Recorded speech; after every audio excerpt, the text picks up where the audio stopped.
strength of your chest, shoulders, triceps, and even your core. So it's no surprise that the number of push-ups that you can do is closely linked to the strength of your upper body. That's why push-ups are used to test overall physical fitness by organizations like police, military, and even at schools in gym class. Push-ups can also build up your upper body without any equipment. They can even be done at home. So today I want to share 10 major tips that help me literally 5 to 10x the amount of push-ups that I could do. And the first important thing to do is make sure that you're performing push-ups correctly with proper form. Now I know this may sound like common sense, but you wouldn't believe how many people I've worked with that think they know, but they actually don't know how to perform push-ups properly. One of the most common mistakes that I've seen is when someone doesn't brace their core, and that causes their spine to round either up or down rather than staying in a neutral position. Not only can this lead to a lower back injury, but it can actually also make the exercise easier when you drop your hips or harder when you raise them. Another common mistake is flaring your elbows out too far. You want them at about a 45-degree angle from your body. A good tip to prevent your elbows from flaring out is to slightly rotate your hands outward before planting them on the ground and beginning push-ups. This will naturally rotate your elbows inward. One last mistake that you might make if you're a beginner is positioning your hands too narrow, which is great for overloading the triceps, but it will reduce the number of reps that you can do overall. So the way to do push-ups correctly is by first getting down on all fours with your hands slightly rotated outward and spread them slightly wider apart than shoulder width. Then plant your toes into the ground behind you, get into a push-up position while squeezing your core and glutes so that the back of your head, your hips, and your heels end up in a relatively straight line. Then bend your elbows and lower your body down until your chest is right above the ground, and finally push yourself back up until your elbows are straightened. Now the next tip to increase your push-ups is many times overlooked, even though it's the lowest hanging fruit, which is to lose body fat.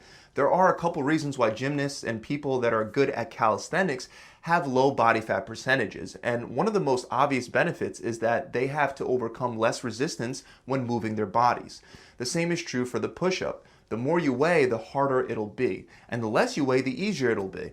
This is actually contrary to the bench press, where people are generally stronger the heavier they are.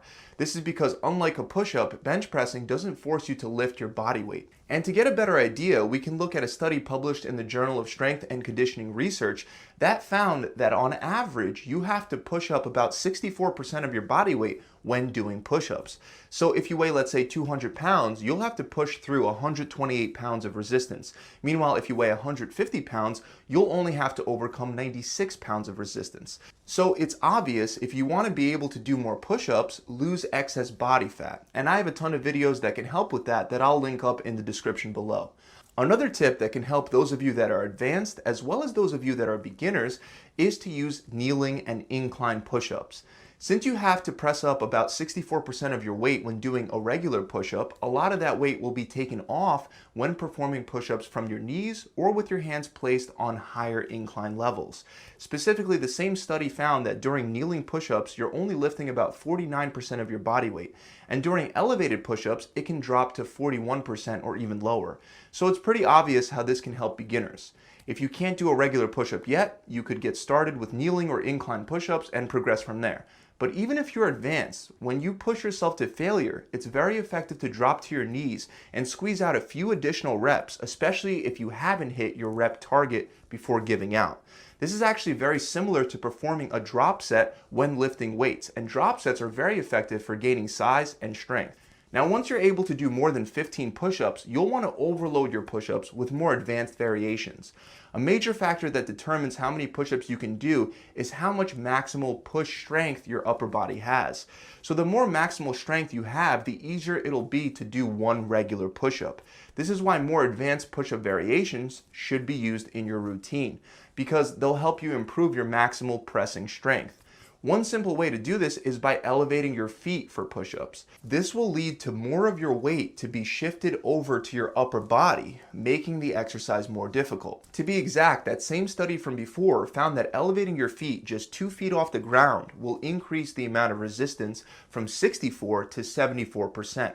So I recommend starting your workout with the more difficult push-up variations where your feet are elevated as you do more sets and begin to feel fatigue. You can switch to regular push-ups and start doing drop sets, even to kneeling push-ups, to be able to complete more reps. I'll include a link below to a video that'll demonstrate all the best push-up variations that you can incorporate into your routine. But aside from variations, you can also use resistance bands to overload the movement. We have studies that show us that bench pressing with resistance bands leads to more strength gains compared to doing the same amount of volume on the bench press, except with regular weights rather than resistance bands. Unfortunately, there are no studies available on whether the same applies to band-resisted push-ups, but when you have built up a solid push-up foundation, it does make sense to add these to your workout routine. This is because it allows you to overload the movement and gain more upper body strength, making regular push-ups feel a lot easier.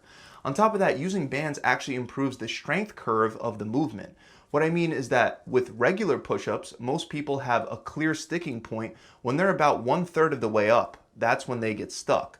But when you use bands, this sticking point becomes less and less of an issue, or it might even disappear entirely, because the bands will make it more challenging as you press yourself up, keeping the same difficulty level throughout the entire range of motion. Next is a tip that most people don't think about, and that's to make sure that you have a sufficient amount of core strength. You simply can't perform a proper push-up if you have a weak core. It would be like shooting a cannon from a canoe. Your core is your base, and if it's range of motion curve of the movement. What I mean is that with regular push-ups, most people have a clear sticking point when they're about 1/3 of the way up. That's when they get stuck. But when you use bands, this sticking point becomes less and less of an issue, or it might even disappear entirely, because the bands will make it more challenging as you press yourself up, keeping the same difficulty level throughout the entire range of motion. Next is a tip that most people don't think about, and that's to make sure that you have a sufficient amount of core strength. You simply can't perform a proper push-up if you have a weak core. It would be like shooting a cannon from a canoe. Your core is your base, and if it's weak, your base will be too unstable. That's why it can be beneficial to implement core stabilization exercises into your workout routine, like planks and ab wheel rollouts. These movements train your core in a static position, which has more carryover to your push-up strength than doing more dynamic ab exercises like crunches or leg raises. Another tip that should technically be at the top of the list is to make sure that you apply progressive overload. This means that you gradually need to increase the stimulus you place on your muscles and your body. So for example, let's say you did 4 sets of 10 push-ups this time. Next time, you could aim to do something like 4 sets of 11 push-ups. Or alternatively, you can do 5 sets of 10 push-ups instead of only 4 sets. Increasing the total stimulus placed on your upper body gives those push muscles an actual reason to grow and get stronger. Now, there are many ways that you can apply progressive overload, but the most useful and effective ways are by either using more weight or doing more reps. To increase the weight, you can do some of the things that we've already talked about, like raising your feet or using a resistance band. But you can also simply put a weight on your upper back or wear a book bag filled with weights and increase that weight load over time. When you get used to training with the extra weight and then finally remove the weight, you should be able to do a lot more regular push-ups than before. If adding weight isn't an option, simply trying to squeeze out 1 or 2 extra push-ups per set over the weeks that you train can add up significantly over time. The next big tip is to simply do push-ups more often. Like any exercise, mastering push-ups requires time. When you do an exercise more often, your body becomes more efficient at that exercise, leading to an increase in strength and performance. After a lot of practice, your body will learn exactly how to coordinate the movement in such a way that you can perform it very efficiently. This is, for example, why Olympic weightlifters practice their lifts every day. Putting in those repetitions consistently increases neurological efficiency in the movement, which is crucial for gaining strength. Research also shows that doing enough training volume is very important for building muscle. So if you want to quickly improve the number of push-ups that you can do, doing a couple sets once per week isn't going to lead to very fast results. You'll need to do more training volume. The nice thing about the push-up is that it's an exercise that you can do anywhere. So practicing push-ups 3 or 4 times a week will help you improve a lot faster than doing them once or twice a week, thanks to an increase in overall training volume. Now, even though you can perform push-ups at home, another thing that helped me rapidly accelerate my push-up strength was to lift weights at the gym. Doing push-ups and performing exercises like the bench press don't have to be mutually exclusive. They can work together hand in hand to your benefit. By lifting heavier and heavier weights on the bench press and dumbbell press, it can make push-ups a million times easier. You can train with heavier weights and even use lower rep ranges more effectively with weights and increase your maximal strength than you can with regular push-ups. You can increase the amount of resistance you use in small increments as well, so as small as 2.5 pounds at a time. This isn't as easy to do with regular bodyweight push-ups, even when factoring in the variations. That's why even if your only goal is to do as many push-ups as possible and you don't really care for bench pressing or building up muscle mass, I still recommend that you supplement with weight training exercises instead of relying only on bodyweight exercises.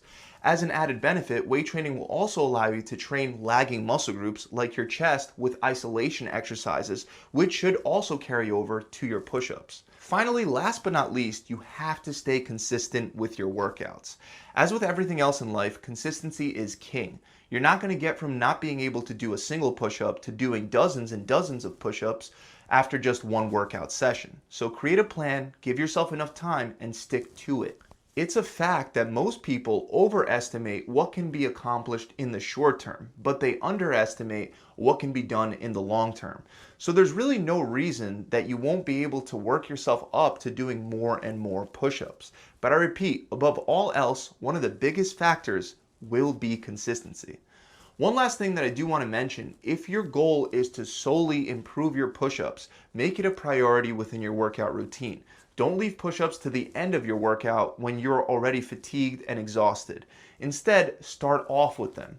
On the other hand, if this is a side goal, you'll want to still start with your heaviest exercises like bench press and then move on to push-ups later.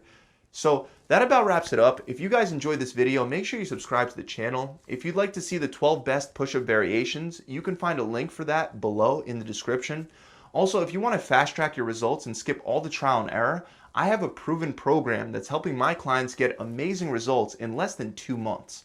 You'll get a customizable meal plan based on your preferences so you can stick to a plan that helps you actually burn fat. You'll also get a full video exercise library with guided workout plans so you can get stronger and build nicer muscles. You'll also get a recipe book and an accountability coach to push you through the entire transformation process.